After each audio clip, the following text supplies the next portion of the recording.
All right, good morning, everyone. Looks like we're recording, so we'll go ahead and get started. This is course IC 38, Exploring Alternative Drive Controls for Clients with Advanced Neuromuscular Diseases. I'm Ellen Teasley. I'm going to be the moderator. Just a reminder for everyone, the CEU code will be provided at the end. I will say it verbally and type it into the chat. Everyone should have been muted when they were admitted from the waiting room, but please just take this moment to double check that you are muted. We're going to handle questions. David's going to try and leave about 5-10 minutes at the end to answer questions. So if you type them into the chat, just know that those are going to be addressed at the end. And I believe that is everything. So I'm going to turn it over to David Miller. Good morning, everyone, and especially my Pacific Coast friends. It's quite early here. This course is called Exploring Alternative Drive Controls for Clients with Advanced Neuromuscular Diseases. My name is David Miller, and I recently joined Permobile as a full-time employee as a regional clinical education manager based in Southern California, and I cover the Pacific Southwest states and Hawaii. And I am an occupational therapist, and I wanted to let you know that this presentation is generic in nature and not related to Permobile specific products as my disclosure. And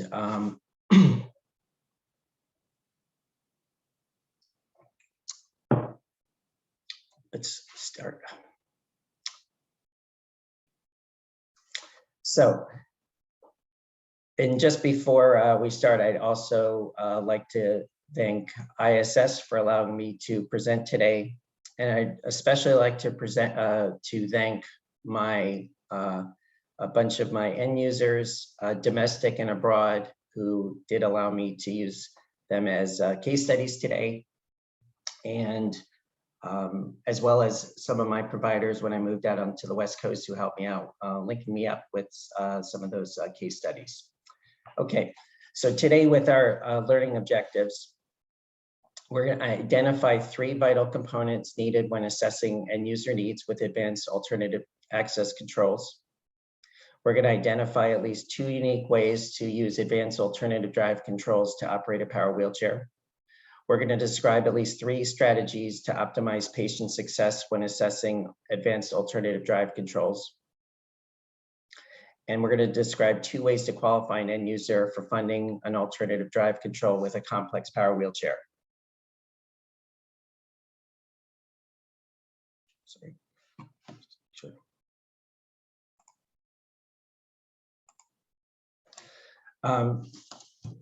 We're going to be this is a very big course, and we're trying to fit a lot into 1 hour. And just to go a basic overview of our course today, we're going to go over our client-centered team approach. We're going to look at go over our goals and client factors with progressive neuromuscular changing needs. We are going to discuss differences with proportional versus non-proportional controls. And I'm just going to be a little biased and focus on some newer equipment that has come out a little more recently, discuss driver control setup, programming considerations, and we're going to intermix some case examples, as well as how we integrate all these types of equipment in with wireless integration, and the last part on wonderful funding. Just to go over some basics on what is an alternative drive control, you're basically looking at, as we look at sort of the rule out factor, when you rule out different types of power bases, when we look at alternative drive controls, you're sort of ruling out that standard joystick. And before you do that, you're really looking at how we can, with that standard drive control, when we look at our end user, we are looking at the position of our individual. We're looking at the mounting of that standard joystick, how, with what we have working with that end user when we're thinking about how we're going to possibly reprogram it. How can we change the position of it based on the end user? Can we just get away with using a goalpost? Can we use a dome? Can we change the texture? How can we add, okay, well, they can't, if an end user can't reach a mode switch or or an on-off button, well, can we add a little mechanical switch to offset that without having to go to basically an alternative drive control outside of all the other factors we're going to discuss in just a little bit on, client ability and looking at their physical capabilities. As we look at in our, as I was a clinician and back at my previous job, we use the guidelines, clinical practice guidelines, which is a really good structured guideline for, and this is available through resna.org, and I'll have that in my handouts at the very end. But it's a really good structured guideline as a clinician, as in looking at how to use your assessment and your pre-interview skills on how to gather as much clinical information as we focus looking at the patient's function and abilities and doing a comprehensive needs assessment, working with your ATP provider and your wonderful manufacturer rep who will help you out with giving guidance with some possibilities of options for alternative drive controls. And then we'll be looking at how we fund and procure this type of equipment. So we're going to just be sort of looking at our this small portion, and obviously there's a lot more with looking at product trialing and getting loaner equipment, and obviously the fitting and training and delivery and caregiver training is critical, plus follow-up and repair issues.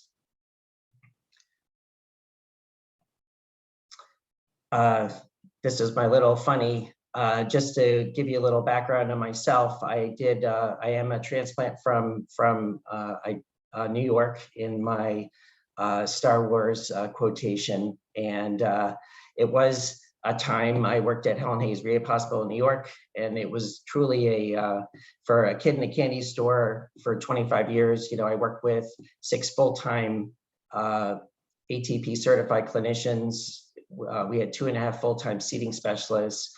I had computer access to help me out with doing all the setup for Bluetooth, computer, any types of IR setup. And our AAC specialist did all of our communication equipment. We had a full-time rehab tech who is from Pfizer, who was a machinist and electronics whiz and could fix anything. We had Voc Rehab, on-site orthotics, prosthetics lab. We were the place that used to basically build everything from scratch, from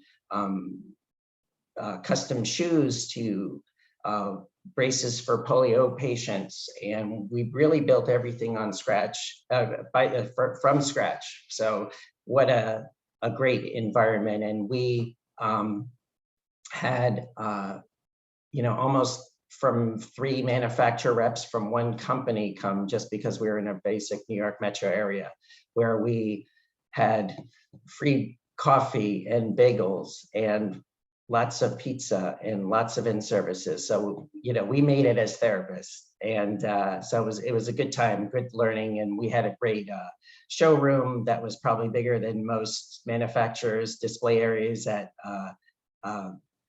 ISS and other places, and it was a great place to learn. Here's one of our seating clinics, and we had 2 of these with tools, and we had overhead track lifts with scales and flip-up mats. And where you look at this is actually our rehab shop, where you think this is actually at a provider or manufacturer, but we had 2 scissor lift tables, and it was a great place. We had welding, machining, lathing, and we could really make a lot of cool things. And great place to learn. And with that, we had a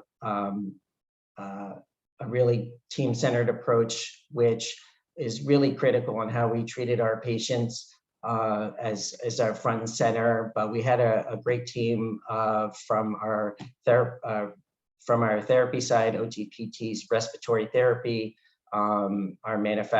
we had really good manufacturer rep support, and of course our ATP providers were awesome, and many did have technicians with them. So it was a great place. And we had family care liaisons from MDA, MS, ALS Association that really helped a lot of our patients with loan closets. And it was a wonderful learning environment until March of 2020. And I do my X hit the spot because after accustomed to doing something for 24 and a half years, when that bomb hit, it really, especially being a state facility, it really impacted how normal business was done. And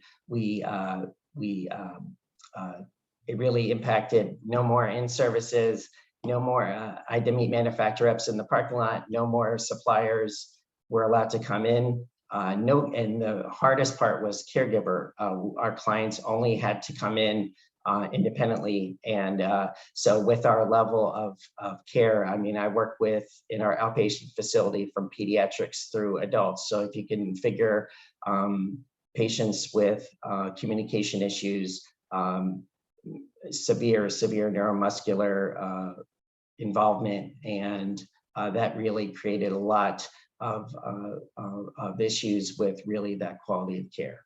So, and if you look on the left, these are just some little training tools we did, since the other component was we didn't have telehealth as well. So it definitely was a challenging time. And that's a little gooseneck that we were able to mount off of the chair on the left to allow our caregivers to watch our evaluation sessions during our treatments. So when we go to the client-centered equipment provision, you know, we really look at, I took that picture, by the way. We look at really the critical teamwork and how, and the importance of educating our patients, figuring out what their needs and goals are. And really in turn is when we use that model that I showed you before in that client-centered approach, is really, you know, is improving outcomes and really matching technology and decreasing that product abandonment. And for all of you who have been doing this for a long time, and new therapists, especially in those times when you have to go through extensive multiple appeals on certain, you know, real high-end equipment, and then you find out, you know, at the next appointment they come in their old chair, and you know, that's where you get a nice punch in the gut. And you know, obviously that this is you know, something that we want to prepare ourselves for, and you learn as a clinician. So the important things when we look at you know, our mobility and changing needs, you know, we're really, and to get back to my when I started, is understanding sort of the medical management of, you know, patients like with ALS and other neuromuscular diseases. When I first started, I was probably a 10%, you know, in the early 90s, 10%. I did power, and when we, and 90% were in manual recliner chairs. We used like a J-drop seat or a wooden, you know, vent tray and that was basically what we issued, versus, you know, you know, now, and it was switched over to almost about 90% of probably power, you know, as well as other neuromuscular diseases. But it's, you know, long story short is, you know, people are living a lot longer. You know, there's a lot more medical treatments. Hopefully our interventions with seating have helped. But with these longstanding neuromuscular diseases, for work, I've worked with patients with, Duchenne's muscular dystrophy in their late 30s, ALS patients who have been diagnosed for 10 to 20 years, and SMA patients that are in their 40s and 50s, type 2, with chronic orthopedic issues. And once again, that really it involves that complex seating needs. Here are just some of the progressive neuromuscular diseases you might run across. And here are some of the, if you're not familiar with them, these are some great associations that are listed at the end of my program that are excellent resources, and as well as providing loaner, finding about different loan closets and support groups and so forth. Today we'll have some case studies a little bit more focused on our ALS and SMA and MD population. And I know this is a very scientific graph, but really it's learning about there's normative data on lifespan, but people are definitely living longer. It's harder to really track, what is it, but it is a good guideline that you would know that you're probably going to be moving out in relationship to this course on looking at more of an alternative drive control, and how we look at when we look at power and mobility as how we are going to address these changes. And what's important is, when we look at that snapshot, progressive diseases by nature change. So when you're with many different neuromuscular diseases, doing that quick snapshot in your initial interview really doesn't take the whole picture of the day. How they are in the AM versus PM could be quite a bit different on how their upper extremity strength is, fatigue level, energy level, cognitive level. So that's where you really need to look beyond that picture of just that clinic appointment, and it is really in that getting that intake from your end user, but also with the getting a picture from the caregivers, any family liaisons that might know a picture with better picture of the patient as the situation changes. And when we look at our goals, we're looking at looking at their functional positioning. This is obviously seating is paramount with patients with neuromuscular diseases. We'll be focusing more on our alternative drives, but we really want to obviously protect the skin, provide adequate positioning and postural support, and really preserving that quality of life and mixing in all the importance of home accessibility, transportation needs. And this is Tabby, one of my buddies who I've worked with over 21 years, and she's in New York. And that's Hershey, her dog, her emotional support dog. And who would have thought a nice little half tray would be a nice support besides the glenoid humerus support. So I thought that was a great picture. And when we look at our, just one second, let me just hide something. When we look at our evaluation needs,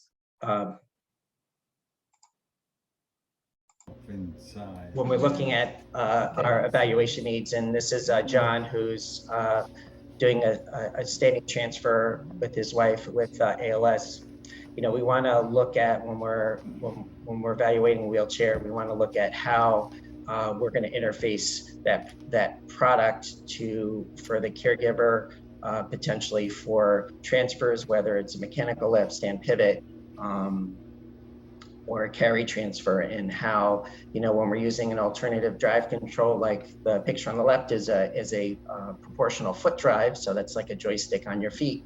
That happens to be a fixed unit. So as you can see that they're doing sort of a side transfer. And, how is that going to, obviously things he's doing very well right now, but, how will that possibly a factor later on regarding his transfer level skill with a fixed component that's in the front. So important things like that. Oh, sorry. And also, of course, our secondary seating supports, which are critical. I'll briefly go over a few of these, and just other things that you have to think about with, that critical arm support for a lot of these end users. Obviously your potential custom seating, padded foot plates, different types of upper extremity supports, half trays, drop-in trays, and chest supports, which are definitely a critical feature. And head supports too. I was in a very interesting ALS class yesterday. I know that we're working with a wide range of clients here, but is there a magic headrest? I still haven't found one, but definitely, we're looking for something that's adjustable. This is a product from Steve Mitchell from Cleveland, VA. Props to Steve. He has made some pretty cool customized head supports with and that's showing you the interfacing of electronics when you're working with head supports, whether you're adding mechanical switches or a drink aid, a sip and puff, or fiber optic switch, and different types of forehead straps and powered headrests like you saw on the left there are options, but no magic bullet that I've seen, and obviously compensating with different types of collar supports and forehead straps. I think I might have said that before, but as the clinicians can attest, as well as providers, the more movement you have and more flexibility can be also problematic if there's not proper caregiver training or, with the bad transfer, because once you move one link, that could affect 15 other screws and screws that can strip easily, which is a huge pain in the butt. And then importance of interacting our seating systems, from tilt recline, anterior tilt, power seat elevator, and standing are all some options that have, I've worked with all of them with our clients. Memory seating and independent repositioning is an excellent component, so that you can add that into, that's a nice feature to add in for patients that need potential trach care, getting into your van, helping out with repositioning for transfers, repositioning to get to their position dependent driver control. So things to think about. And when we look at our drive wheel position, we're looking at a variety of different power bases, and there's generally 3 that we look at on the market. From front, mid, and rear wheel drive, and all have their benefits. And we really want to look at, especially when we look at alternative drives, tracking technology definitely is a nice feature. You want to look at how it's transportability, accessibility, how it performs, in their home environment and outside, if they're in a more rural versus a suburban environment, and how how it affects with transfers, and how it affects with power seat functions, and different types of depending on the sensitivity of with the front casters, if you're talking about mid-wheel drive, on how quickly it whips around areas, can definitely be a new experience for potentially a veteran user who's never used it before. And this is John again. He this is a great example of a mid-wheel drive that worked perfectly in his home environment. And he's driving with that right foot drive. One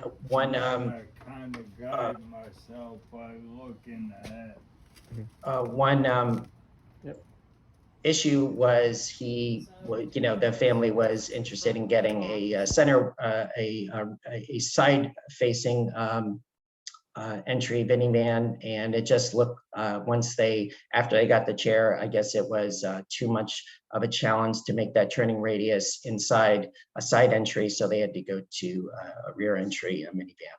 So, and then just to go over some tracking, which is a nice feature that enhances the driving stability and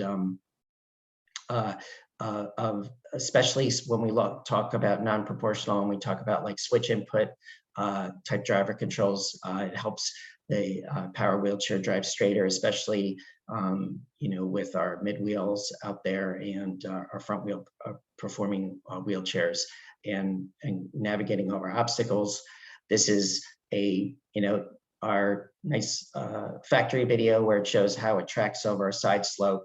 When I look at real world tracking, this is really where you need it. And this is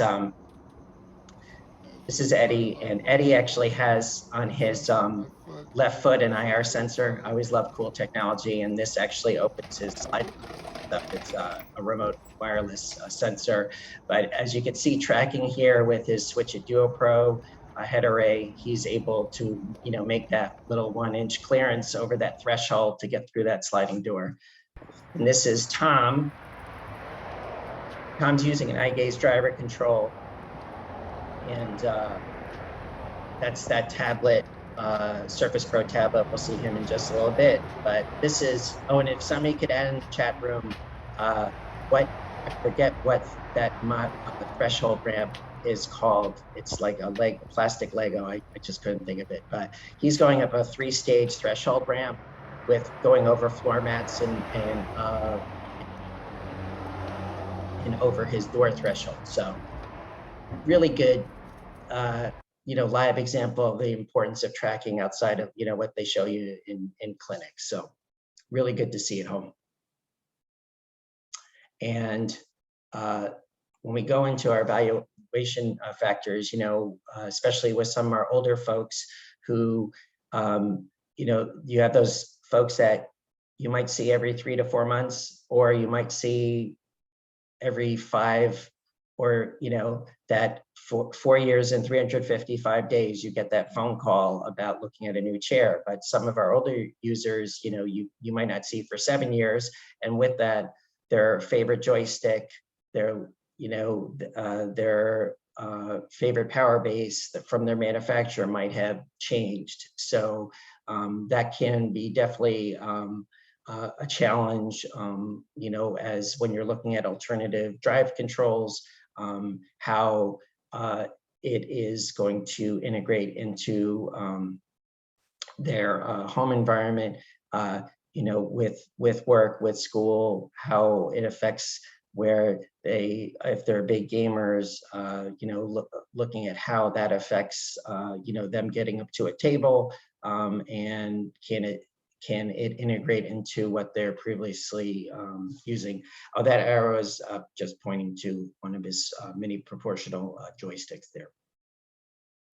And how do we look at our when we look at setting up our alternate drives, when we look at positioning, and are we doing sort of bimanual type of mounts? How what's their most consistent movement pattern? How is their Can they see the device? Can they see the monitor? And how much training is going to be involved? This happens to be a very long lever arm on the left for Danny over here.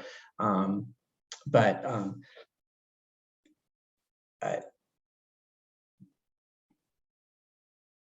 and then when we look at types of driver controls, when we look at that inverse relationship, you've probably seen this type of slide before, as when we're looking at the ability versus our ability decreases and our technology need increases. I really added on that caregiver assistance arrow, and reason being is this inverse relationship is really important to understand, that when you're looking at changes with this patient population, there's really that there's a lot of cool technology out there, especially as we get more involved later with different types of hardware mounts and sophistication of the electronics with thinner wires, different types of placement.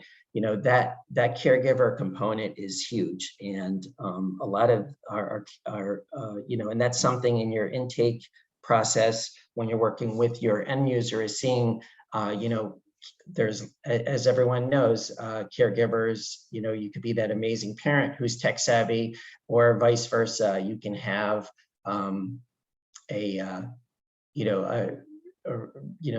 that home run home health aide who's tech savvy, and then you have the complete opposite. And when we're talking about much higher end positioning of equipment with lots of moving components, but charging multiple devices, calibrations, wire management.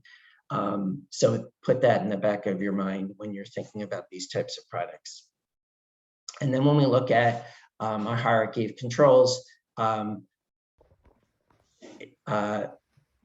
we look at going from, like, say, a standard joystick to up through the gamut of various proportional or switch input devices to multiple switches and single switches, we're looking at that hand movement. I'll play this again.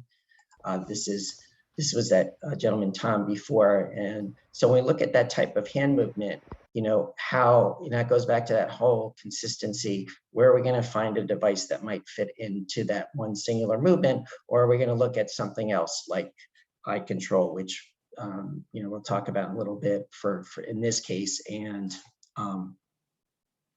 when we look at our proportional and non-proportional drive controls, we are looking at sort of going outside, that standard joystick versus when we look at our proportional drive control, we're looking at that, really ability to do, graded movement, consistency with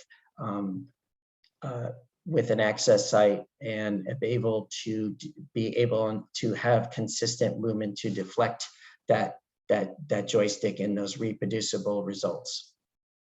And when we look at over here, like with Megan, we're looking at how we can consistently, move her, place that thumb in that optimal position with that, I believe that's an MEC proportional joystick, where we're going to mount that microlight switch so that we can consistently move her in her environment and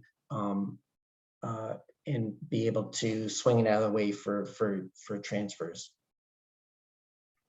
And here is just some other, this is from Lang book on differences with that's available on the market from the different manufacturers and this shows the amount of deflection force versus a standard joystick, and a lot of these are actually in the Medicare guidelines on the approximate amount of force, and that's 250 grams of force is sort of the guidelines for using a proportional joystick.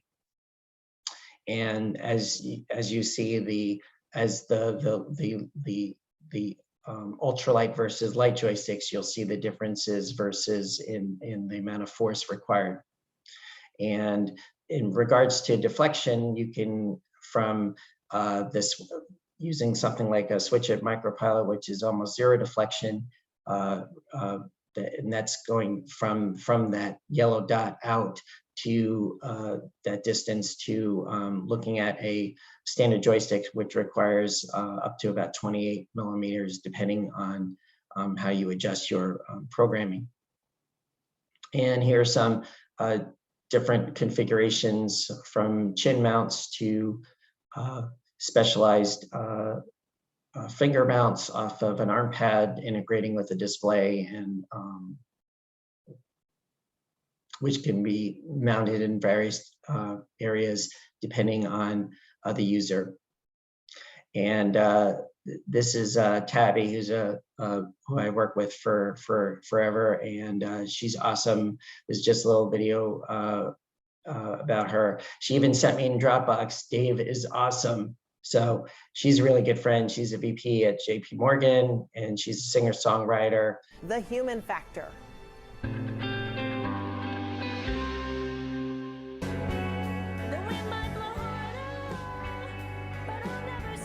Singing has been a way since childhood for me to exercise my lungs. Taking in deep breaths and practicing my diaphragm muscles. I have spinal muscular atrophy type 2. I was first diagnosed when I was 9 months old. My parents noticed that I wasn't sitting up on my own.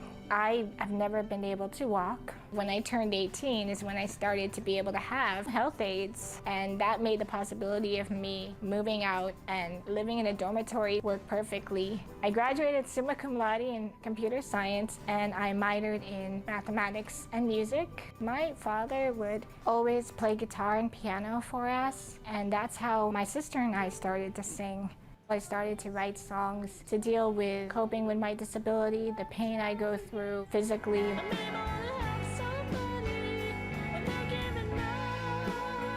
My first single is called I Am Able. I Am Able is a reminder saying I can help someone, I can be someone, and most importantly, I can be loved like anyone else. Yeah, so I learned a lot from Tabby over the years, and that she's one that I've worked with for a long time, and that was a huge transition going from a rear-wheel drive to mid-wheel drive, and it was mainly, you know, her access in her Manhattan apartment. So that was definitely a learning curve, and you know, and she'd been a long mini proportional user, but she's been doing very well. Just some different proportional controls available, from foot drive, head ASL rim control, which is proportional head drive. There's different types of proportional leg controls, and also Bluetooth wireless head controls, which I'll show you shortly. And this is back to John, just to show you how he manages in his home. He's using, he has ALS, and he's got upper extremity involvement. And he was diagnosed in June of 2020, and he received his first power chair this fall. And it was really, when he went to clinic, the clinician and provider decided on going with a foot drive system, just due to his upper extremity involvement. Sure. So, and this is something Greg is my abroad end user who I've been working with, and he's a very cool guy with he's a SMA type 2, and he uses he was a long time proportional hand drive user, and he operates a high-end furniture company, as well as he is a record producer. is a huge heavy metal fan, so we've got lots of fun in there, big Iron Maiden fan. And he's using a wireless head mouse called the Nowtech Vigo gyro set. So he's able, it's basically it's a wireless device that is off a headset, and there's a gesture wand off his cheek, which is a fiber optic control right there off of his right cheek. Camera work, and he's able to control his environment, and that's jolly old Radstock, England. And I put a quote here. He should thank ISO standards, ISO 7176-9 for climatic testing standards for driving around in the pouring rain with his electronics. So good for them. And this is him using his calibrated head control so that he can operate his head function, his power adjustable seat height. So pretty neat.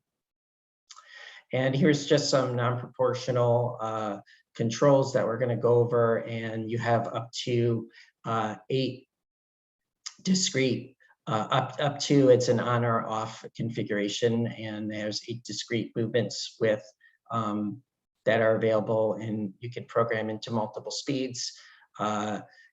Definitely, there can be a higher learning curve using non-proportional switch systems. There's hybrid systems.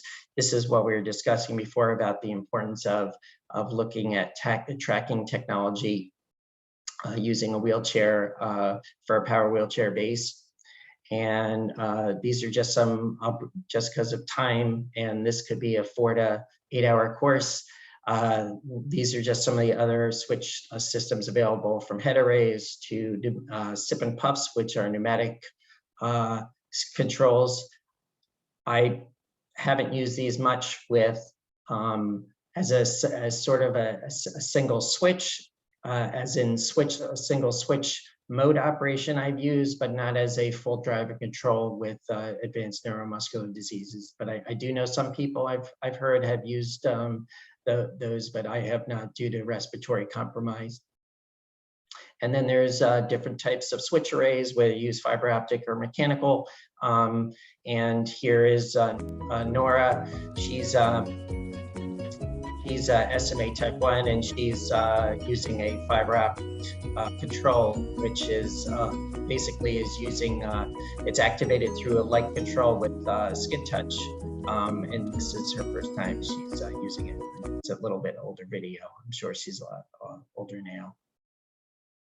And this has been sort of a little passion on my end. I got to use this a lot more with some of my ALS clients, which I've been, and if you haven't seen it before, this is using eye gaze tracking, and really limited, really no head or neck movements required. You can integrate this into an AAC system, and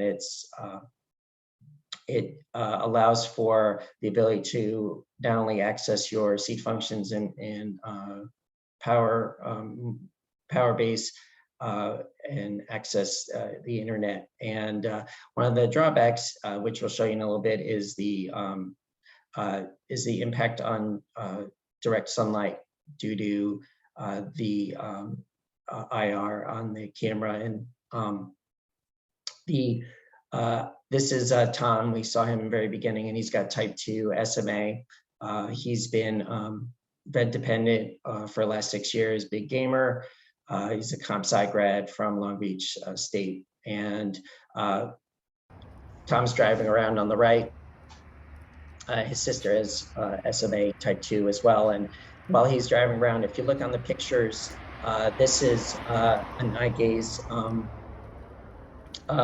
This is what his eyes see, and that's just a picture when we calibrate. So you can see that this compensates for his head tilt, as well as you can use, when you calibrate, you look at targeting practice so that you can see all quadrants. So this takes about, about a minute or so to calibrate, and depending on position dependency, allow for really optimal. But Tom manages very well. And I guess this is sort of the perks of little research and development I always like to play around with. And so with some of that testing and with my end users, I've spoke to with ALS and SMA that that a wider brim baseball cap or like a safari style hat can be very helpful in direct sunlight. You can do your Amazon umbrella, and this I guess the perks of living in California, we have high taxes, but we have very cool accessible beach mats. And that's actually called a Modi mat. So if you've never seen it before, it's listed in my resources at the end, but we have 4 or 5 beach communities out here that allow for these wheelchair accessible beach ramps. So pretty cool. And lastly, in our switches is single switch scanning. This allows for one single operation. A lot of our equipment today have built-in scanning devices built into the display, which can allow up to 4 or 8 movements and access all seating functions. That gentleman right there, his name is Darren Gabbard. He's using what we call an EMG switch, and he's works for University of Missouri, and he has SMA type 2. He's, I believe, 56 now. I just actually spoke to him the other week. Originally, he was using that switch on his pectoral muscle as his consistent site. He has since told me that he didn't have as much control, so he had moved it to his forehead as well as his cheek. And let me tell you, he writes extremely detailed emails via single switch, and is from what I saw in a latest email from his provider, he operates it at the highest scanning speed. So when you look at those single switch scanners on the top left, those are arrow directions, and those go from forward, right, left, reverse. He has those at the highest settings possible. So pretty incredible with the twitch of a muscle. And these are some different other switch options if you're looking for different types of modes that are available in the market, from fiber optic and mechanical,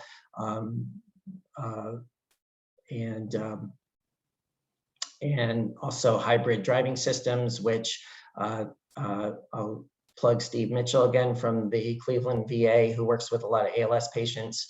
He actually has helped set up ALS order forms for the patients, and he does a great job in modifying head and foot drive systems depending on the end user. And I especially love on the bottom right, I'm very envious of his wire management and of those foot control switches that actually do flip up out of the way for standing transfers. So pretty cool stuff. And so I know that time is flying by, and then when we look at our driver controls, how do we control setting this up in our, how are we interfacing this with our hardware?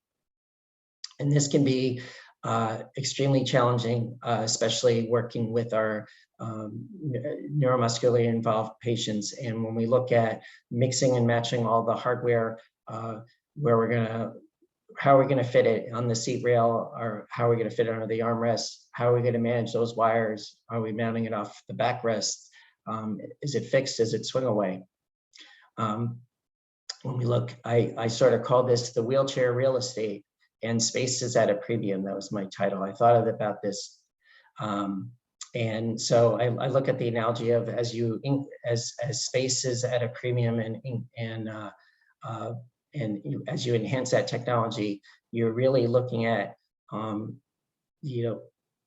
there's a lot less space available on the chair, especially when we think about custom seating that might take up space and where we're going to mount everything. So, and that can be a daunting task. especially with all the accessories available from, fitting Megan's joystick where we had to cut off part of the armrest with that little arrow to mounting, communication mounts for Tabby over there working from home, and how we fit everything. And that segues to all the cool accessories on the market, or medical necessities, from ventilators to communication mounts to Richardson converters for ventilators and attendant drives and USB ports and cup holders and drink holders. These are important things that are necessary, but are challenging when space is at a minimum. And for a lot of people, you sort of learn from mistakes out in not remembering of where things are not going to fit, or just from matching a cup holder, a lap tray, a cell phone holder on one side can be very, very challenging. And then we look at our position dependent versus non-position dependent devices, and those will give you an idea of where we describe these as an alternative drives that are more flexible, whether it's a flexible gooseneck, a wireless head control, chin drive that has an adjustable knob on it, to something that's more position dependent, where we go back to how our patient's changing, how our caregivers work, whether it's going to be eye gaze or that mini super sensitive HMC joystick. And then we go into programming, where somebody like Tabby sent me this video the other week from Central Park, and she's in a zero deflection super sensitive joystick, and that's where like a lot of this programming skill comes in, where if you've ever, as an able-bodied person, trying to operate one of these super sensitive joysticks, it's quite hard, and it's really that skill of the clinician and provider to really optimizing the programming parameters so that she can drive easily in indoor or an outside environment over some pretty tough snow terrain. And then, Can I interject for just a moment? So I just wanted to give you just about a 5-minute warning here. Thank you, ma'am. I appreciate it. And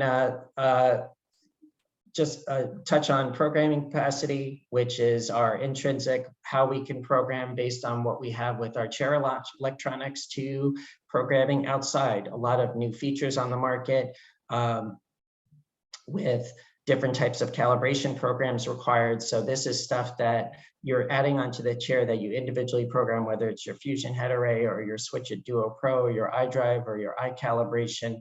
So lots more stuff, so that goes around to the big picture of what we're going to provide. And then looking at our driving programs, our proportional or non-proportional, on which is a class in itself on how to adjusting all those drive parameters with sensitivity and deadband and all that kind of stuff. And then just briefly, wireless technology, which a lot of our features are available on our which are coming now with our Bluetooth to control all of our home environments. It's a great thing to look out for in what you're looking for equipment, and how we integrate our alternative drives to work our phone, our computer, to work our Alexa, work our Siri. How do we integrate our home automation? So a lot of amazing features that are available. And then lastly, the big F. So obviously knowing those rules and knowing how and it's really that rule out factor, how we are looking at ruling out for this population that those manual wheelchairs, and really taking out our group 1, our scooters, and our group 2, sort of captain seat style wheelchairs, to looking at more neurological base, focusing on our neurological base group, our group 3s, our group 4 power chairs with enhanced power function with bigger motors, bigger motor packages and enhanced suspension. And with our group 5, which are more of our pediatric based power wheelchairs that allow for adjustment and growth. And really, when we look at alternative drive controls, we're, this is under our CMS. Sorry for my international folk, just in describing these funding, I'm not sure how that goes, but this is really where we look at when we use alternative drive controls is how we're using our expandable controller and how we are integrating our multiple power seating components.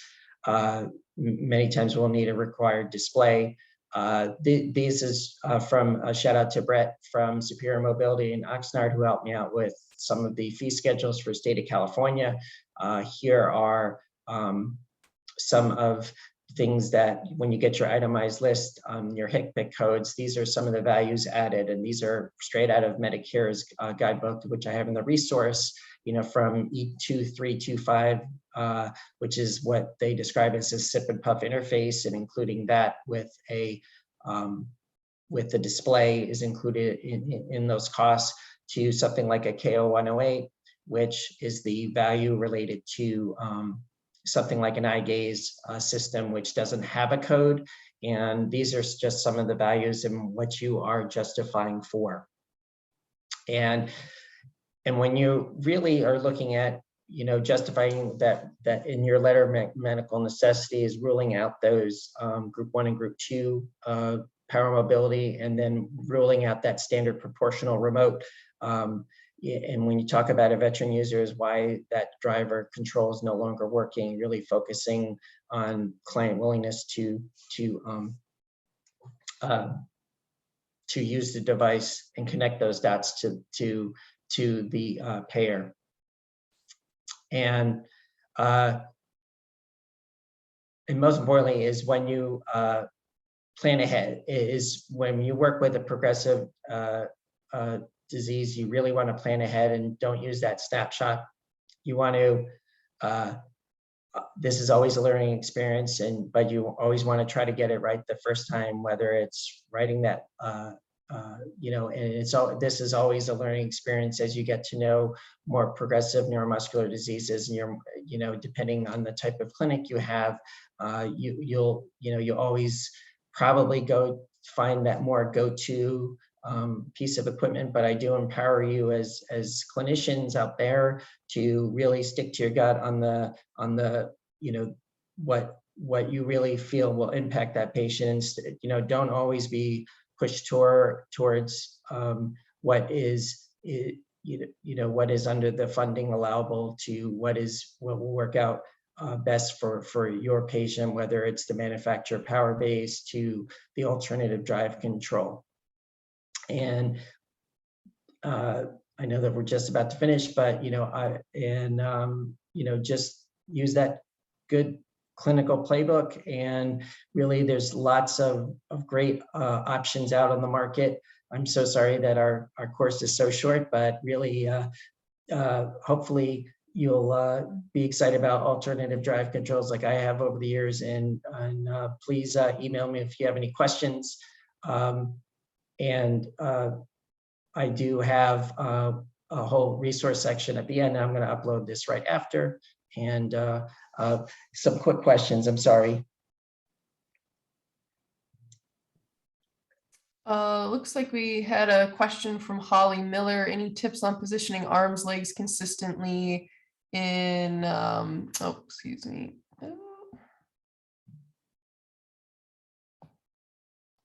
With someone with SMA driving with hand and knee proximity switches, I'm struggling with joint contractions and such a small band of independent movement. Her contractions prohibit use of arm troughs or typical off-the-shelf options. Well, that is that's depending on place. First, obviously look at current positioning and of their upper extremity, where they're using like their fulcrum point for their elbow to access the joystick on the, and then, what we've been talking about is where possibly to look at placement of fiber optic switches, depending on where the most consistent movement is. But, obviously that's sort of a big picture of where to, there's, until you see that patient in person and to see what you're working with, depending on the size of the surface area, that wheelchair real estate, it's, there's a lot of options available. Don't give up. Unfortunately, we are out of time. These hours go Oh. by so fast. I'm going Yes. to put the CEU code into the chat, and then I'm going to read it out now. It is F7SN8U. And then it looks like Ginger Walls suggested that if someone had a question, David, they could find you in the Permobil booth. Oh, yes. To further discuss. So that's an option for anyone that has further questions. All right. Thank you, David, so much for the presentation. I hope everyone has a good rest of the day. Call me in the booth. All righty. Thank you. Thank you for moderating.